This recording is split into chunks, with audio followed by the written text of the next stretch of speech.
Hey there, everybody. Thank you for joining us on the Political Deep Dive. This week, we are talking immigration with Kasie Dailey, and we'll bring her on here in a minute. But I did want to drop in a couple of advertisements for the LP coming up. Uh, we have our 50th anniversary down there at the bottom, 50.lp.org or lp.org/50. We'll get you to the same place. Uh, we're having a big party in Denver, Colorado to celebrate our 50th anniversary.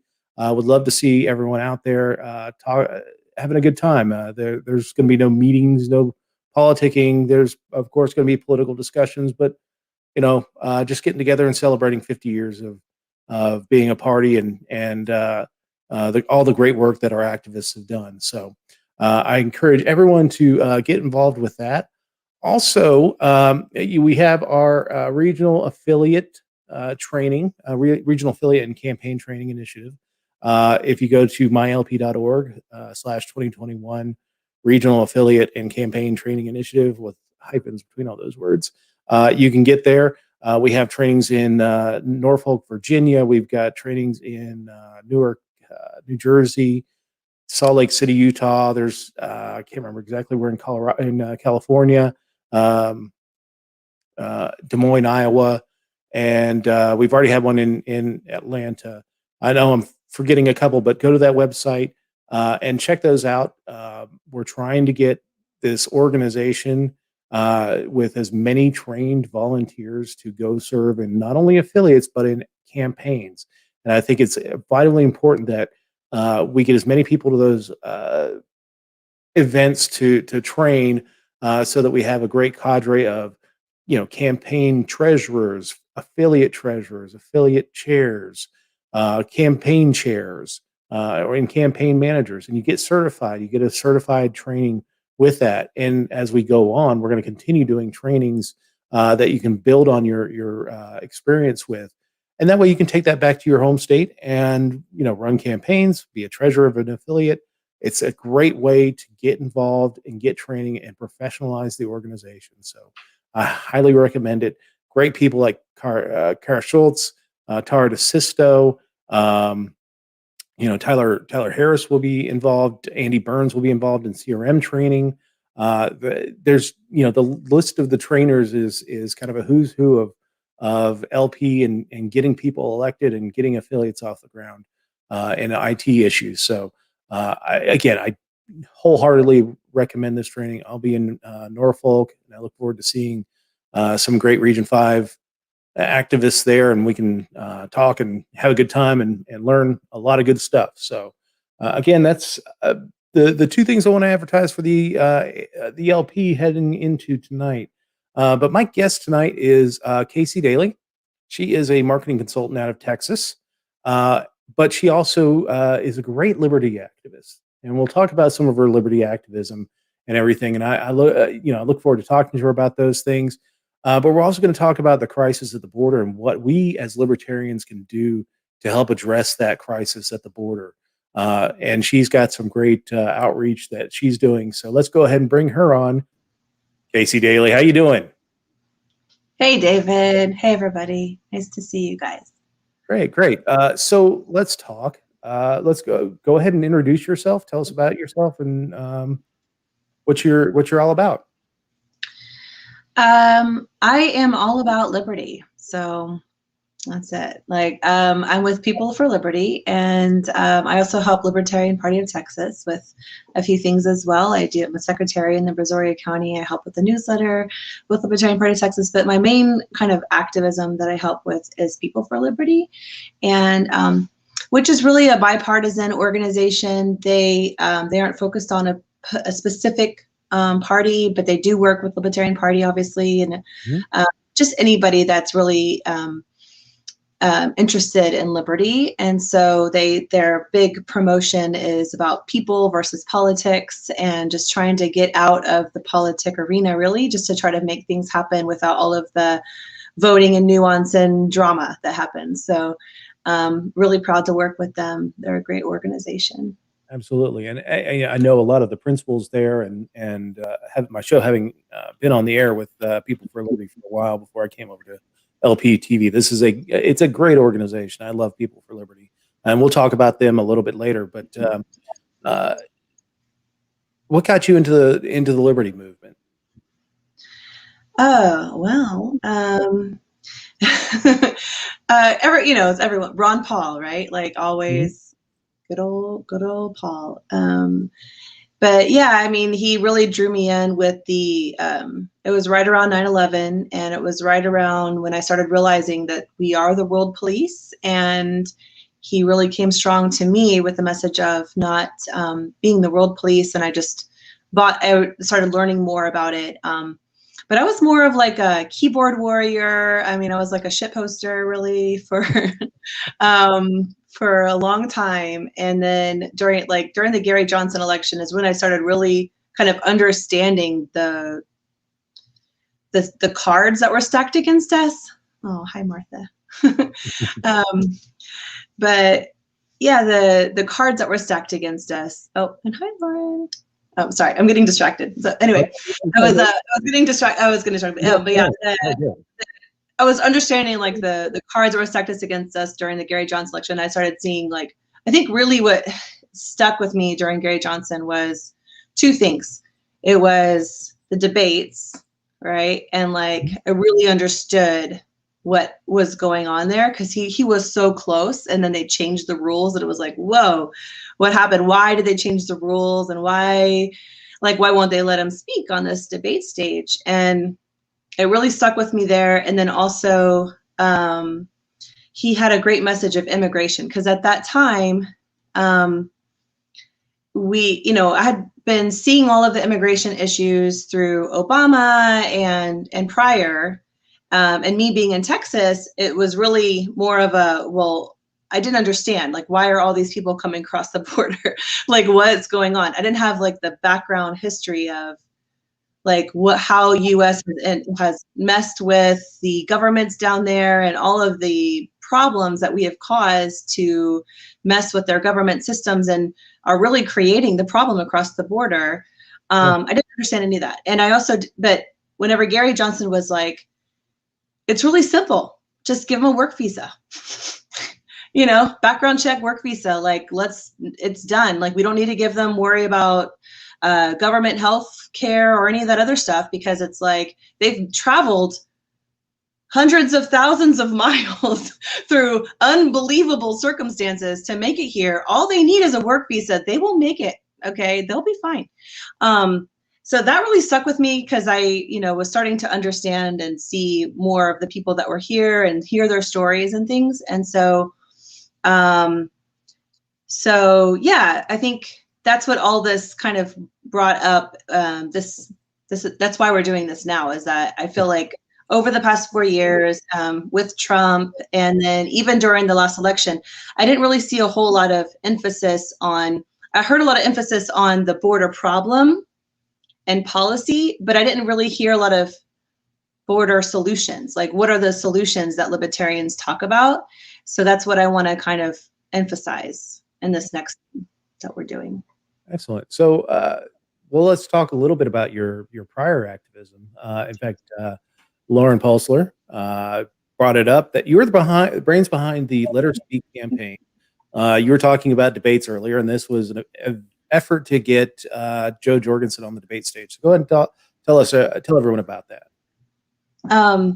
Yeah. So when I was, again, mad about Gary Johnson, I didn't want to have a repeat of Gary Johnson. I didn't want a Gary Johnson 2.0 with getting really close to the debates and then not being able to get on there. So I just had a gut feeling that they would not let us do it unless we made this big, huge splash, hoorah, something that we just had to get past the media, get past the noise, and get into the streets and make people understand like how important we needed to be in the debates because we can't hear us. The media is not letting us speak. We have to get into the bedrooms of everybody's, debate stage so they can hear us. So I couldn't think of anything else. I was like, what are we going to do? We have to do like a march or something. Then COVID hit. So we decided to do a convoy, and the convoy was super fun. And we said, okay, let's do a convoy. And I thought, and I was so new to the Libertarian Party. I was so naive and so cute. Like, well, there's county affiliates everywhere. So, we'll just hit up the county affiliates and work with the election campaign shouldn't be a problem. Super easy.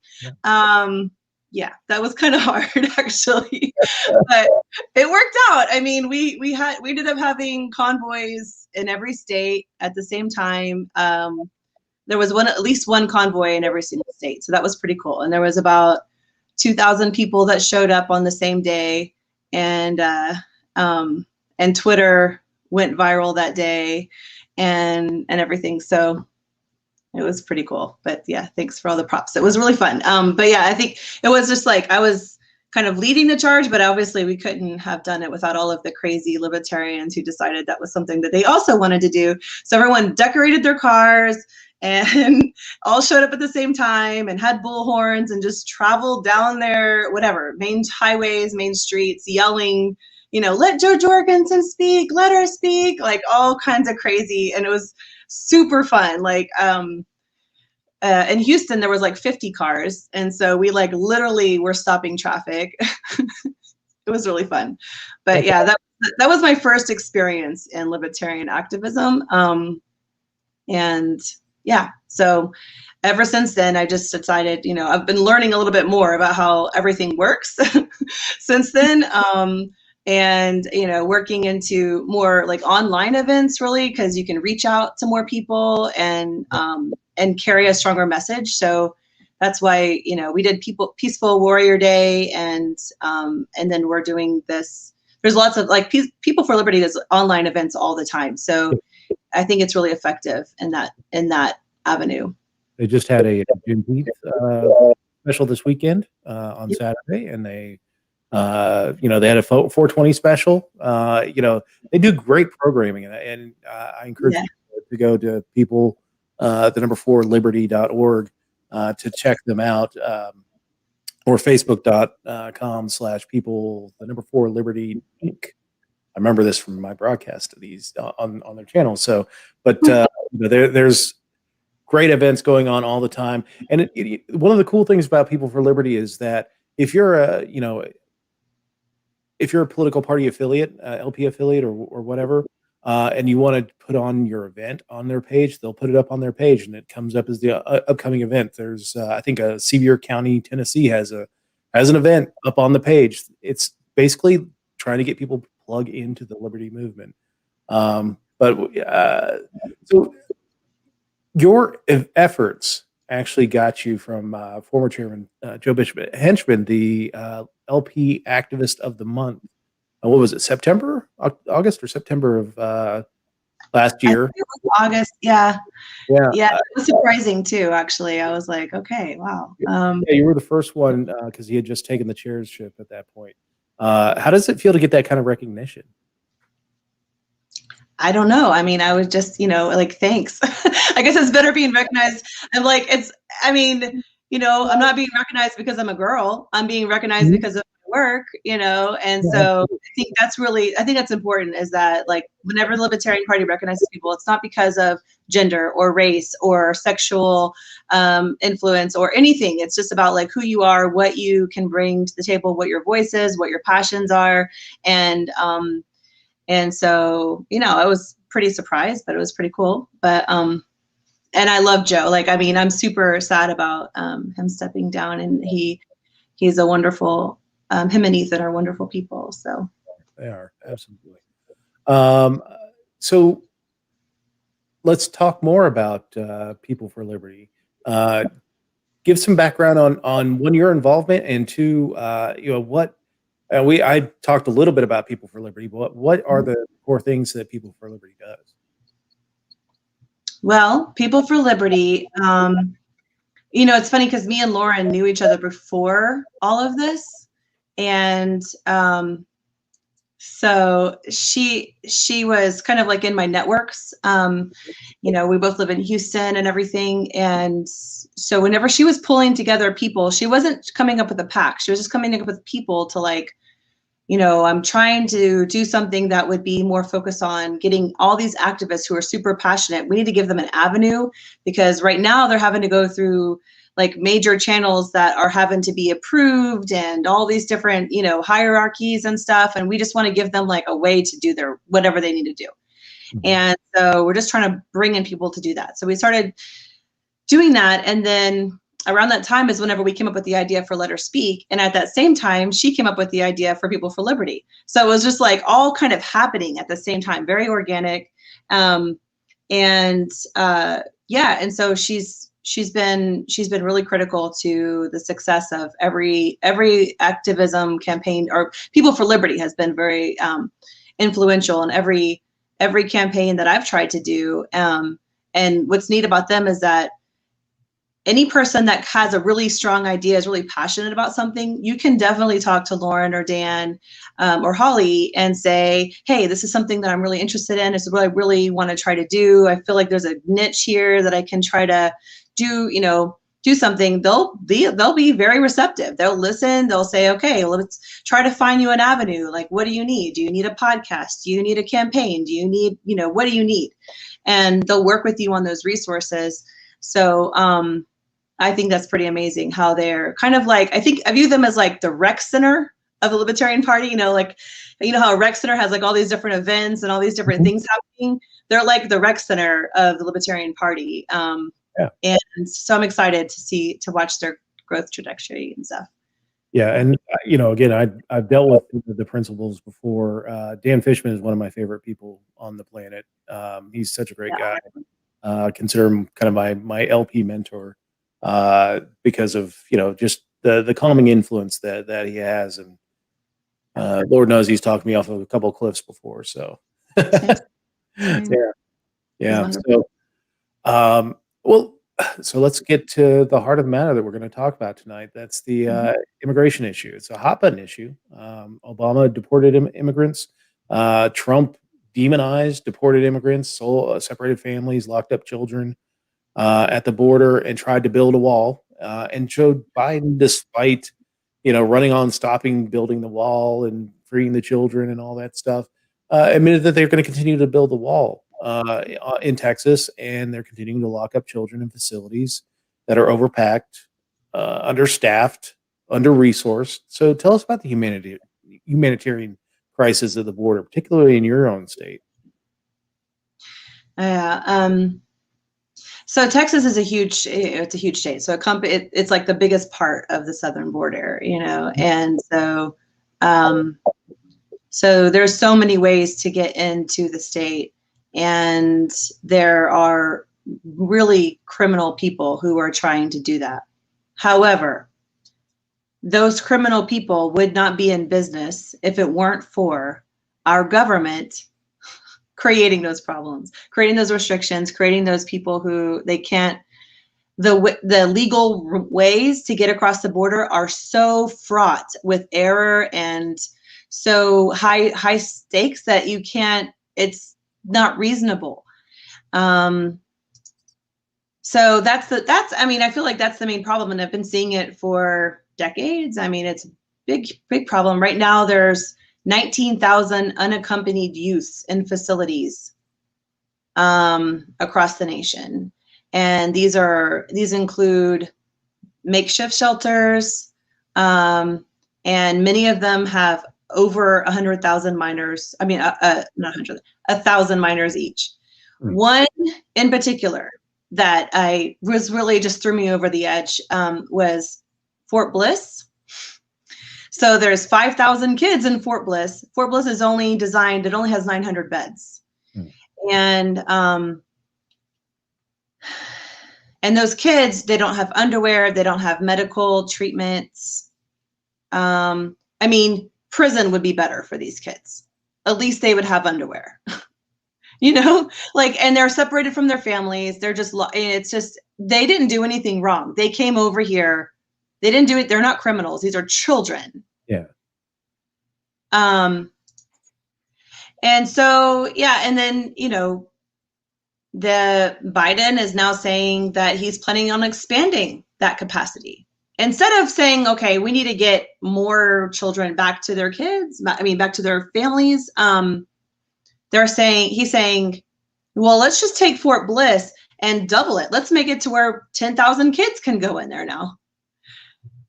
I mean, it's literally a humanitarian crisis. I don't care where you stand on what side of the border issue you stand on. Like, I don't care if you're open borders, closed borders, wall, whatever.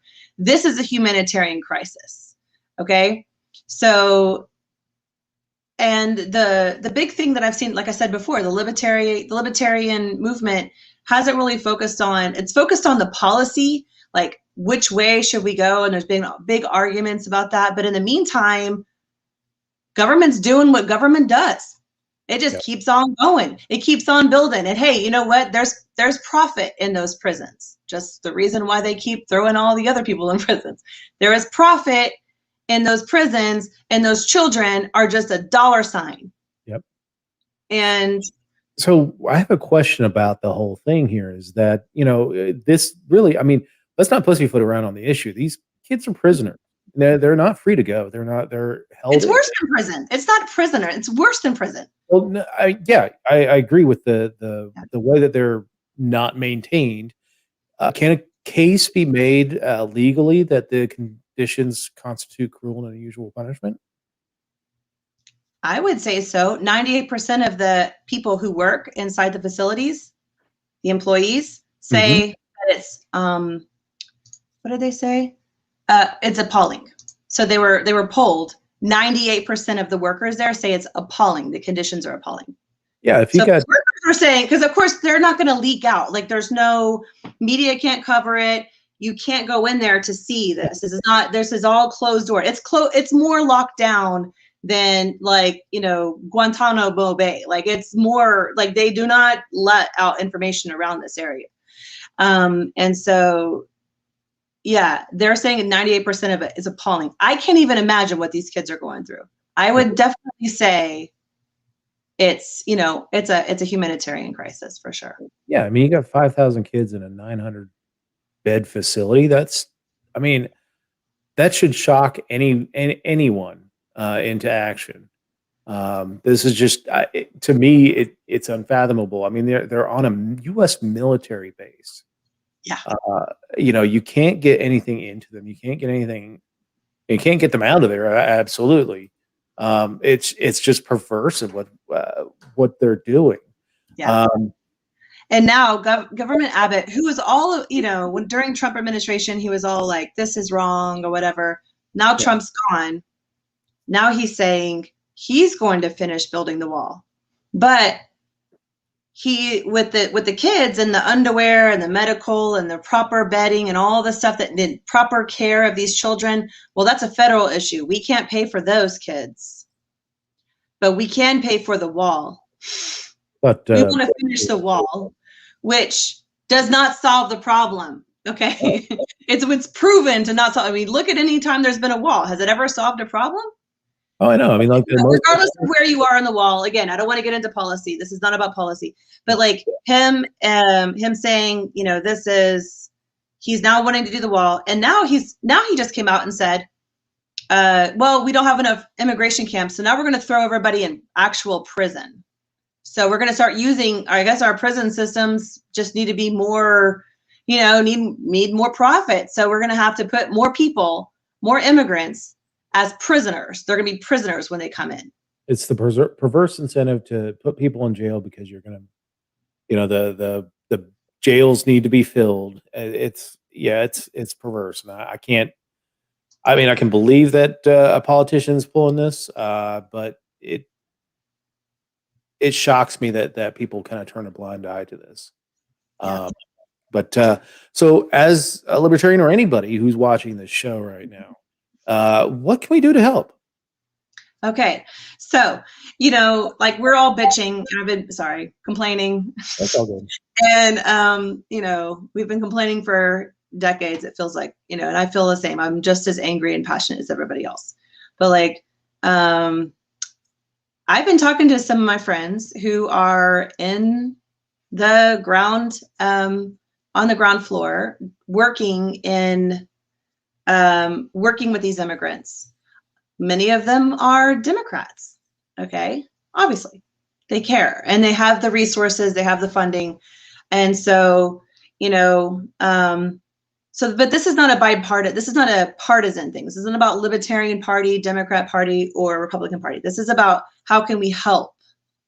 And there are already organizations helping. There's like, I've already identified 36 organizations who are helping on all different, like helping with bond, legal issues, food, clothing, from the before they get into detention, after they get detention, where do they go next after the detention? A lot of people don't have a place to go. So it's like, okay, we need luggage, we need clothes, we need a home, a temporary home until they can move into the next place. Like so many resources. And there's like literally a system, and all these people work together. So they have them on the phone, like, hey, I have this guy coming in, he needs to go somewhere next. And like, they're all working together.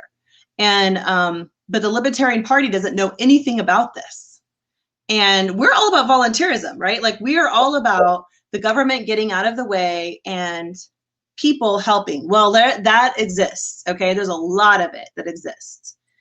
And so I'm just going to be bringing awareness around these organizations. There's going to be probably just a handful of them actually speaking, but I've identified 36, and we're also working with Martha Bueno and Libertarian Hispanos to kind of make this announcement as well into the actual Spanish community of the Libertarian Party. So we're going to work together with them. And anybody that wants to get involved, if you have a passion about this, if you have connections in this, if you want to make impact in some way, then reach out to me, reach out to People for Liberty, and we'll work together on it, because it's super important. But yeah, so what we're going to do is on July 10th, we're going to be speaking to a handful of people that are, highlighting some really important organizations that are helping these different people. And again, it doesn't matter what you believe on the policy side. This is just about helping these people. Okay, so yeah, we're going to feature them. And then whenever you sign up, there's a landing page. Hold on, I'll give you the link in a second. I got it right here, scrolling at the bottom. Got it? Okay, good. All right. So then you go to that link, Liberty on the Border, peopleforliberty.org, Liberty on the Border. When you go to that link, you'll sign up.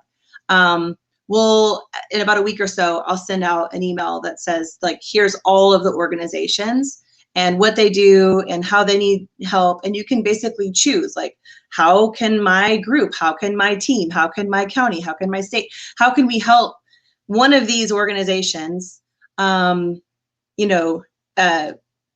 improve? How can we give, how can we provide funds, how can we provide money, food or clothing or whatever like is needed. So, and you'll be able to see a list of all those different things. So I'm excited about that. And then just making awareness, helping people kind of become aware of the issue and what resources are available. Already, because like I've had people say, well, what if we just like started a libertarian organization that helped people? And I'm like, but like, that's like, like decades of groundwork that's already been done, right? These people it's a network, it's really a network. And whenever people come in to try to start a new one, there's a little bit of a wariness, like, well, who are you? And, like we haven't been there yet. We haven't gone in there yet. We haven't created it. If we just create it just so that we can say we're creating it, well, what's the good of that? Like for what? For personal pride, for ego? What is that? Like we don't need that. We just need to help people who are actually helping and doesn't matter what party they're in, we just want to help them. So well, in a way that's more of a libertarian approach, I think, right? That you're empowering, in this case, other organizations, individual organizations, to carry on that work. We feed them volunteers and people who are interested in activism, who, whether they can give money or go down and donate time, whatever they can do. That's a libertarian solution. Just creating a top-down organization out of LP National would be, like you said, would take decades to really gain the type of traction that a lot of these organizations have done. I know that we had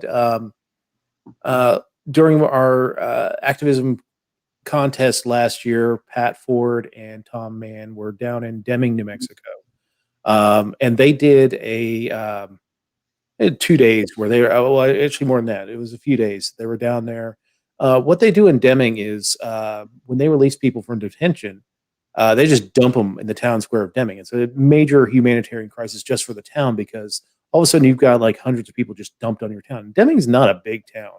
It's a couple like 2 or 3 thousand people, maybe a few more. At least the last time I was there, it's been a long time since I've been in Deming. So, But it's a small town, and you dump a couple hundred people on it, they just don't have the resources. So a couple of organizations were there, and Tom and Pat came down there. Pat was, kind of filming the experience and distributing goods and stuff and getting bus tickets for people to go to different areas so that they can get out of the local, out of Deming to wherever they need to go.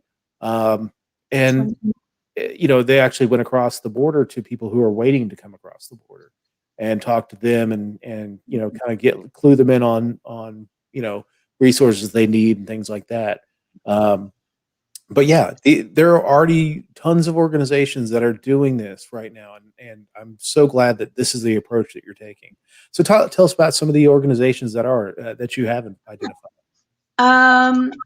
Okay, so one organization that one of the major organizations is called Races, Race RAICES, Texas. And so they help with like the deportation and removal defense.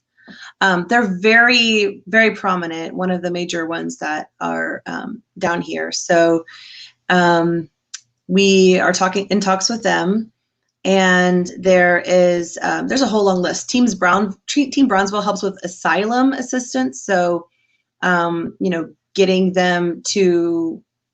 getting them across, getting them safe, getting to them to the place they need to be.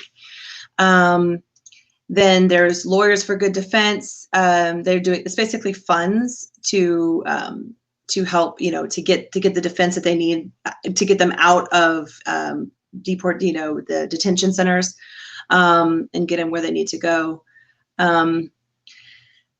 There's Kids in Need of Defense, Save the Children, Immigrants, Families Together, Texas Civil Rights Project. Then there's smaller ones like Casa Juan Diego, who, they are just like Catholic organizations, and they're really private.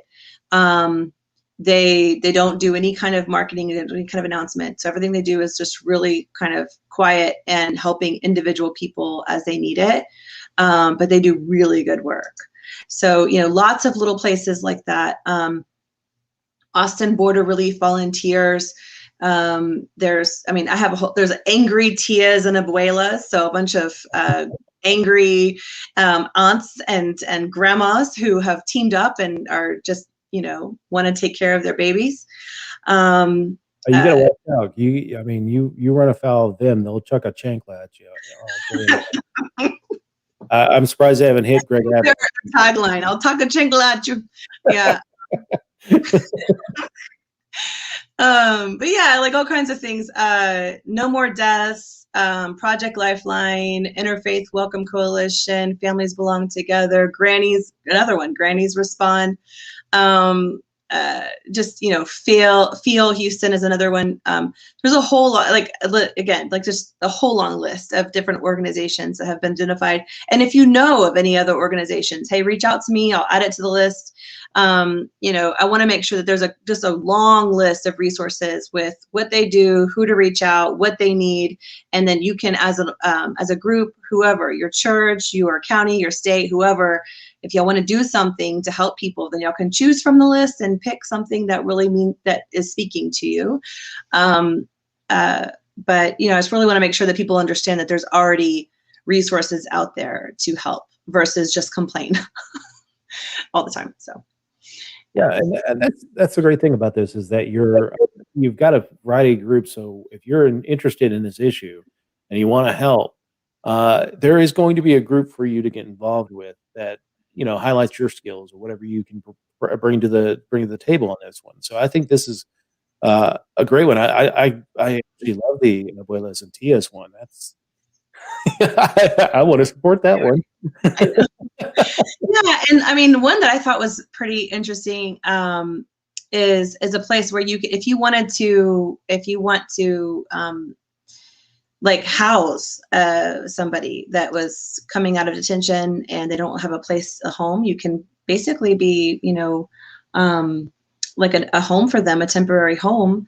And there's some different things you have to go through to be approved for that. But I think it'd be pretty neat to, I have an extra bedroom, for somebody if they need it. And I think it'd be pretty cool to get involved in something like that.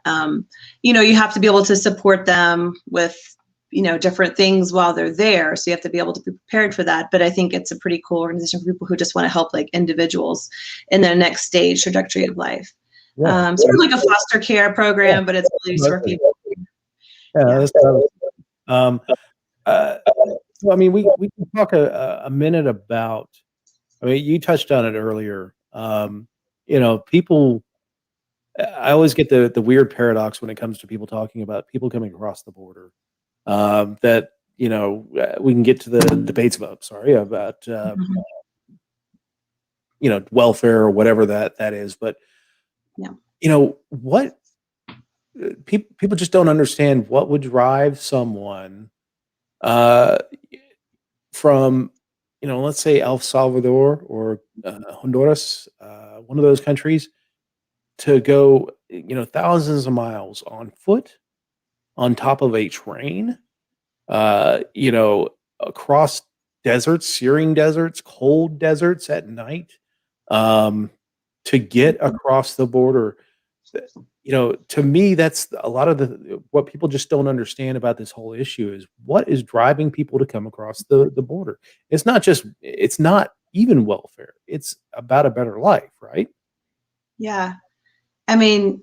We don't understand as Americans what that kind of passion and drive and you don't understand. None of us understand. I don't care if you're homeless in America. Like you do not get the need to risk life, anything to get across the border just for a chance to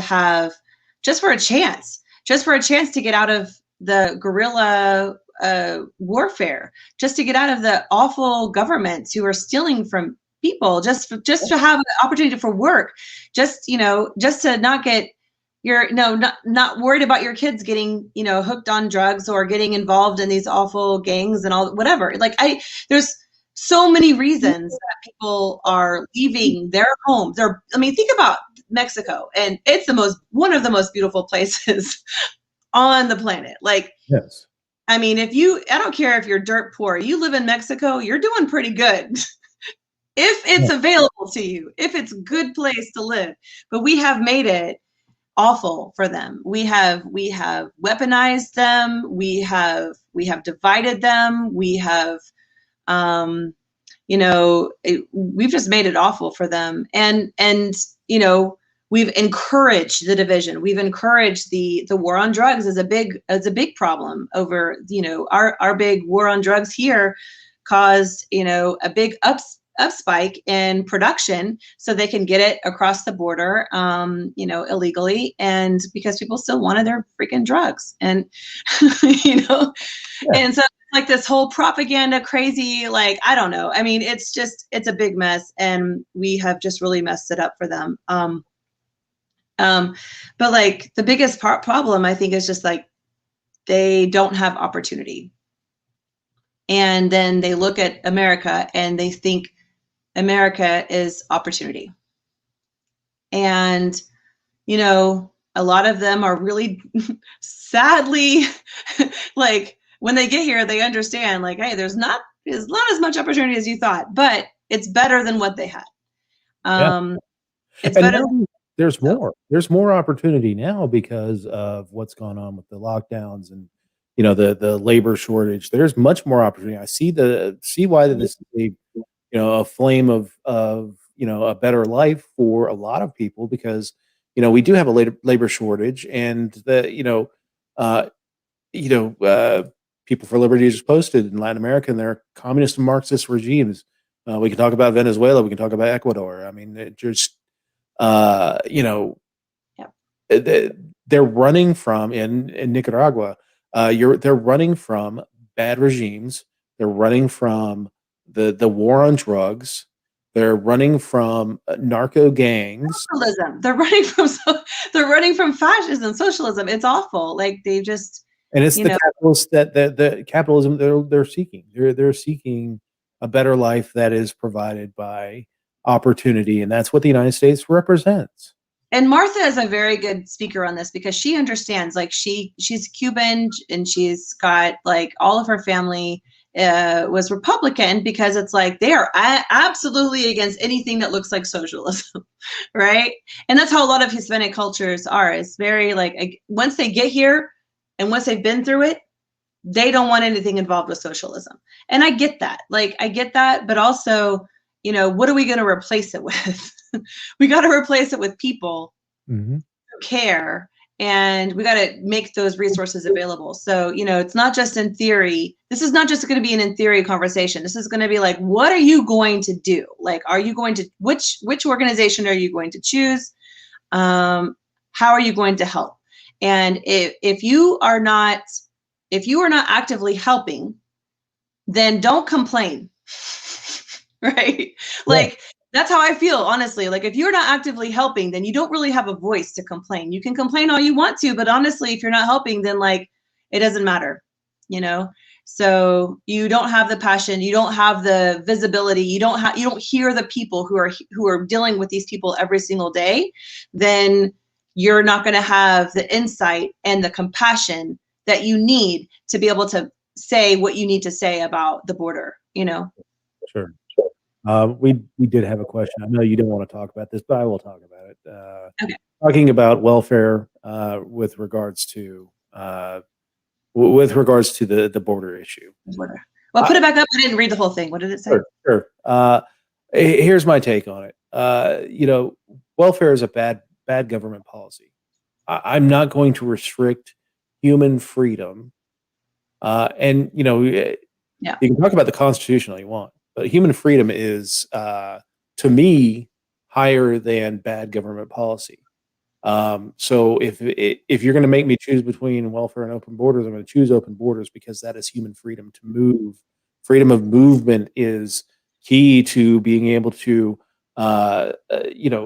live your best life, to your rights to life, liberty, and property, justly acquired property. That's the key to it.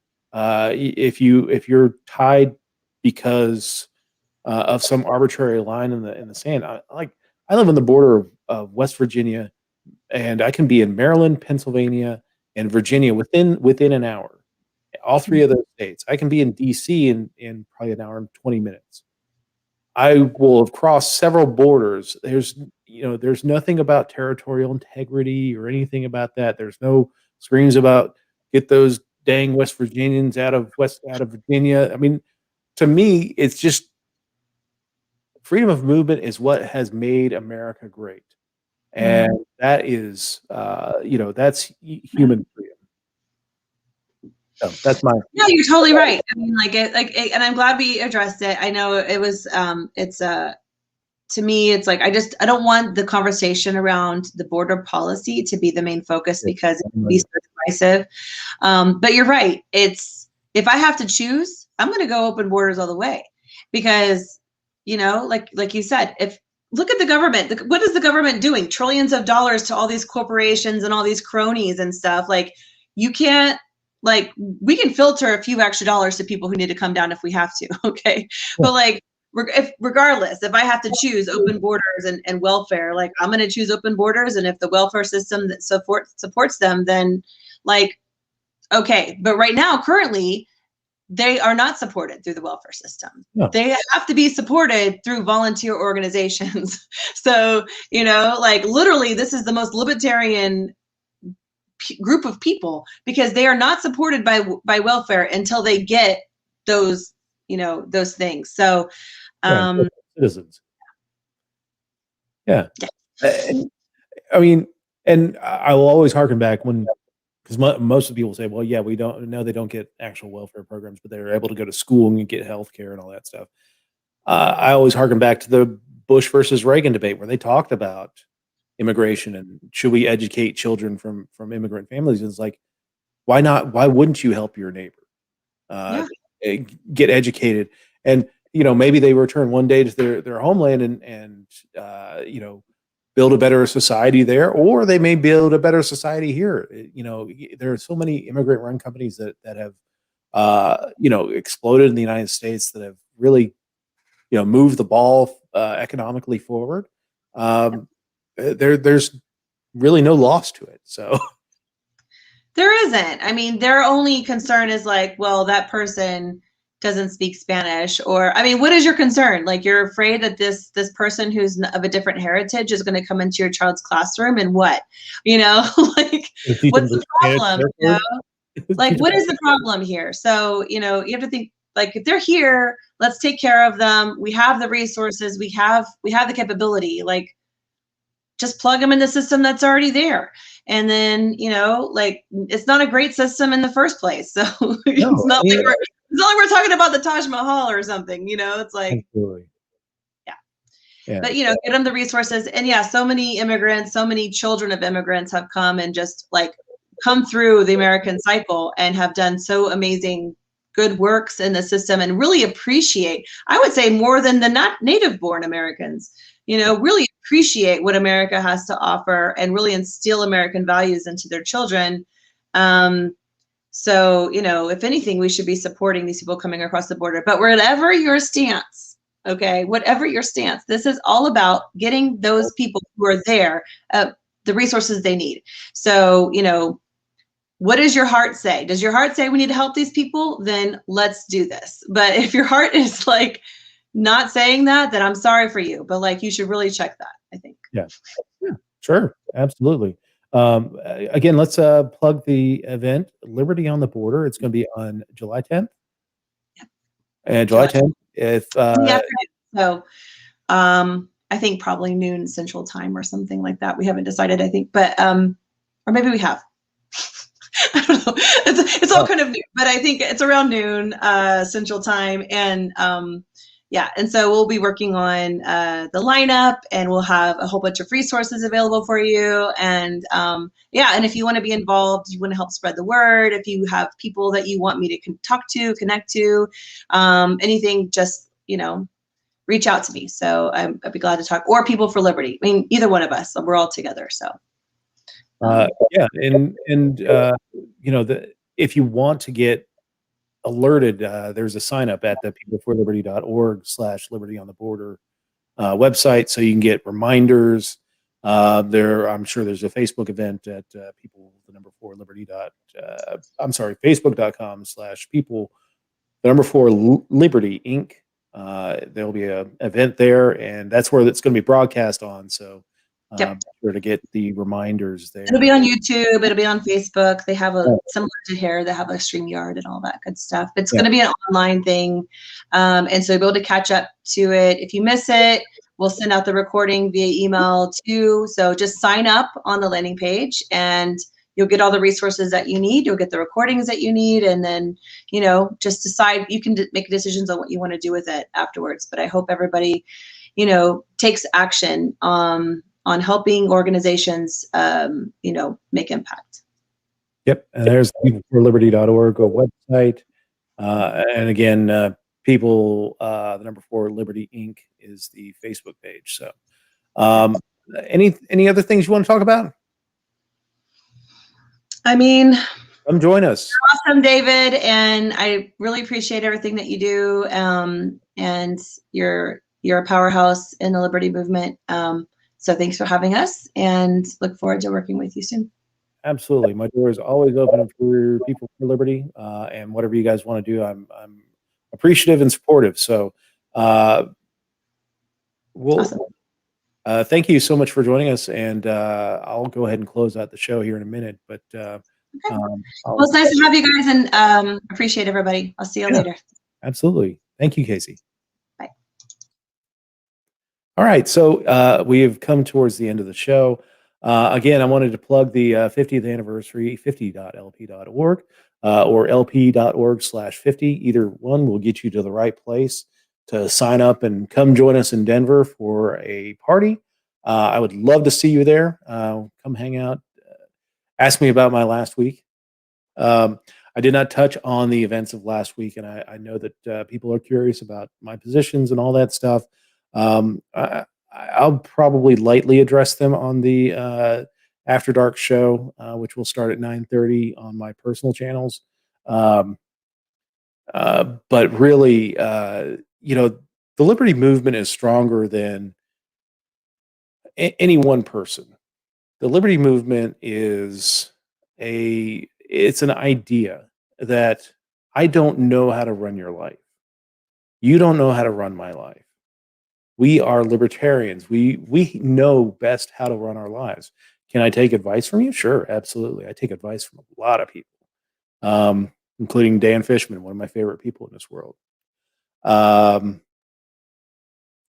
but we've had a crisis over the last week. We've lost our national chair. We've had a few resignations from the Libertarian National Committee. We're going to get past this. Whether it takes this week, next week, 2 months from now, a decade from now, the Libertarian Party will still be here. It's about, getting into your community and learning how to best serve your community. Regardless of what we do here in the Libertarian National Committee, I get the frustration. I absolutely get the frustration. I believe me, I was very frustrated. I was to be completely honest, very close to submitting my resignation at some point this week, just because this is not how a board should function. But we're going to get past this. And I invite everyone, if you have a problem with what I did, that's fine. I get that. Reasonable people can look at the same issue and come to different conclusions, and that's great. That's again, that's liberty. We all have different temperaments, talents, and convictions, and I invite conversation. I invited conversation on my Facebook page, and I am happy to talk with anybody in, especially in Region 5. All my constituents in Region 5 absolutely would love to talk with you about this issue. Maybe not tomorrow. I'm going to take a couple days off or day off, just because it's been a long week. But I really appreciate a lot of people who reached out to me this week to say, I appreciate you. I know that this is a difficult time. It is. Even the people that have disagreed with me, a lot of people have reached out and said, "Hey, man, I know this is difficult. Keep your chin up." I appreciate that. That's awesome. Reach out to the other members, even the ones I disagree with. Reach out to those members and say, you know what? Hey, it's been a rough week. We're going to get past it, and we're going to have we're going to be stronger moving on. That's kind of my thing. So I appreciate everyone for joining us tonight. Join me on the After Dark show over on my personal channels. If you're not on my personal channels, they'll be listed at the end of the show in the credits, and just join me over there. I really appreciate you coming on, and thanks everyone. Have a great night.